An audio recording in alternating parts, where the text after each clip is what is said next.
Share a little bit of my testimony with you guys. It's really the Lord's, in my eyes, it's a love story of Him and how much He loves me. I've been living for the Lord for the past 7 years. I started using when I was 16 years old, and for 25 years of my life, I was either in jail, on probation, or somewhere floating in the middle, maybe a short period of sobriety. 25 years is an area of a gray, dark, scary. Two guys and I would experiment. We started with drinking, and then which graduated to something I said I would never. And I just wanted to hang out, and feeling good ended up just right here, bondage. But still, I was raised in a way I knew what was right and wrong. So there was guilt. I don't know, 10, 15 years, I was a heavy meth addict that was selling drugs. I was the guy that was breaking in houses that people were in and stealing all their stuff. I was the guy that people hated in the neighborhood. I was that guy. I had been in and out of jail. I ended up meeting the first woman who I had a child with. A relationship that was, for me, it was centered on drugs and selling those drugs to support my habit. That, after 10 or 12 years of doing every kind of drug, I graduated to working for the Mexican Mafia. So I unfortunately led to seeing a lot of things that I don't like to admit that I've seen, and a few dear friends of mine who I kind of introduced to some of these individuals in the Mexican Mafia lost their lives. Dear friends of mine were murdered. I just think over the time, there would be brief periods of when I would get out of jail that I would be like, I want to do right. I want to do the right. I want to do right. And then I would continue to fall right back into that same old addictive bondage and addictive lifestyle, the guilt, the shame, not wanting to feel it. I just wanted to cover it up with something. And I was looking for something. I didn't know what it was to cover it. But all these things were temporary. Everything I grabbed was temporary. It was physically enslaving my body when I was doing the opiates and the Xanax. I found myself dealing with depression and serious anxiety, like I couldn't even be around people because I was so anxious in those temporary periods of sobriety. So I found myself in front of a doctor who prescribed me 2 milligram Xanax bars, other antidepressants with that, because I would say, well, that's not working. Well, we can give you this with it. And before you know it, I was using everything, including the pharmaceutical drugs that I would run out of 10 or 15 days into the month that I got them. So then I was buying stuff off the streets or trading stuff. So I was a mess.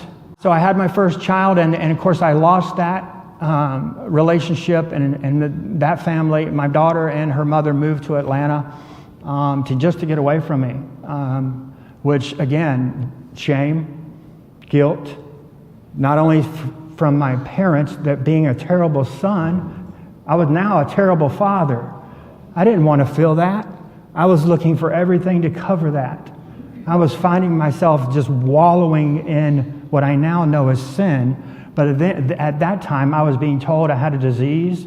I was being told that I was a depressive guy. I would always have these different things that I would need medication for the rest of my life. So again, in those brief periods of sobriety, I found the Lord in a church, and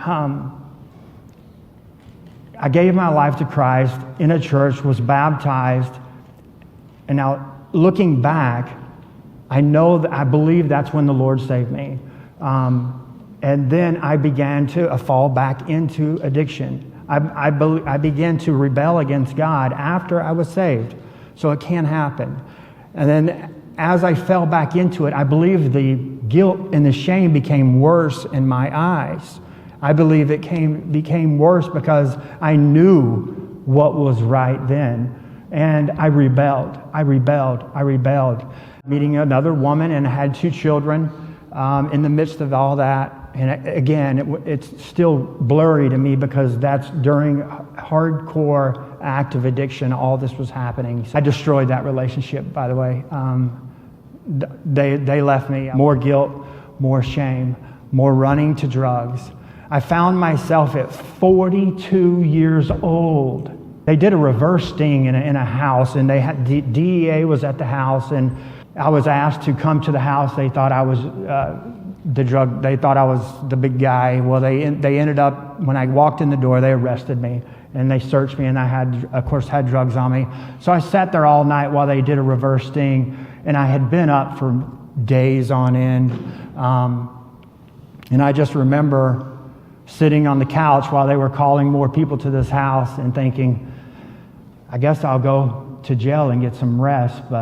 So I sat there all night. When I woke up, they're like, all right, let's go. You're going to jail. So I went and sat in the car. But I remember when I sat in the car, it just almost clicked in, like I thought I was going insane because I'm at 42 years old sitting in the back of a cop car again. I'm in the back of a cop car again. And I thought, I am going insane. And by God's grace, it clicked in. I said, this is it. This is it. I'm living for the Lord. As soon as I got to jail, I had a $250 bond. I told nobody, I don't want out of jail. I don't want out of jail. I got God's word when I got into jail, and I just began to read it day after day for 6 months.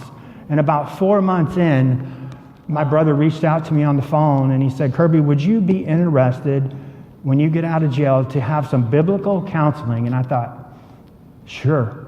I have nothing left where I'm at. I burnt everything. I burnt relationships, lost my children. So when I got out of jail, my brother picked me up. I did 6 months that time, and after I got out of jail, I went to see Mark, and I sat with Mark for the first time and was able to hear really what God had to say about the struggle that I had faced all my life. And my eyes to what I had been dealing with began to open. And I started to see freedom. Freedom. For the first time, a freedom like I never knew. A freedom like I never knew. Even though I thought I was saved back then, I believe I was living in rebellion. And now I was actually seeing the truth of God's word for the first time, what it had to apply to addiction. So I'm just so thankful for the ministry that all of you are a part of, specifically the Addiction Connection and what God has placed on Mark's heart. But now, again, I've been 7 years clean. God has reconciled, because he's in the business of reconciling relationships with all my kids. I have a loving relationship with them, so I'm living in the Orlando area now. I'm working a full-time job, and I get to serve as a biblical counselor and training up new counselors for the Addiction Connection, which is amazing. And I just have a fire to share the freedom that God has given me with other people. Thank you, guys.